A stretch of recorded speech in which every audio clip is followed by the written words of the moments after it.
igitsindwa ca mbere c'umugwi wa Vitalo cabonetse ku munota ugira 10 w'urukino rwabahuje n'umugwi wa Nyanza United cinjijwe na Chabalala ku mupira mwiza yarahawe na mugenzi we Trésor.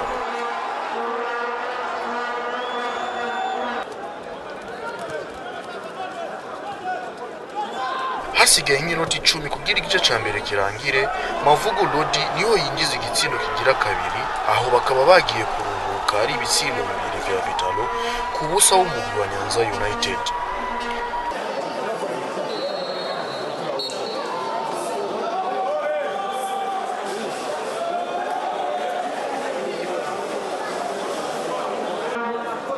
Mu gice ca kabiri vyaboneka ko umugwi wa Vitalo usumva inguvu umugwi wa Nyanza United cane ku bushake n'ingoga z'umukinyi Chabalala hamwe na Trésor, vyatumye haboneka n'igitsindo kigira gatatu cinjijwe n'umukinyi Trésor. Hasigaye nk'iminota 5 urukino rurangire, Mavugo Lodi arinjiza igitsindo ca kane, igitsindo kigira 22 amaze kwinjiza kuva ingano Primus League ritanguye. Etienne Ndayiragije amenyereza umugwi wa Vitalo arashimishwa n'aya manota 3 waronse, akizera kandi ko bagiye gukora cane ku zindi nkino zikurikira.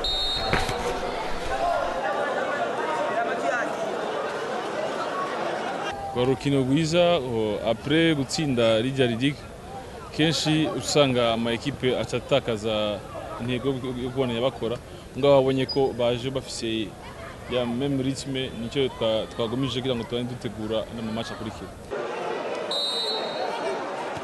Akizera kandi kwifatamwo neza no ku rukino ruzobahuza n'umugwi wa Lesotho muri za nkino za Afrika.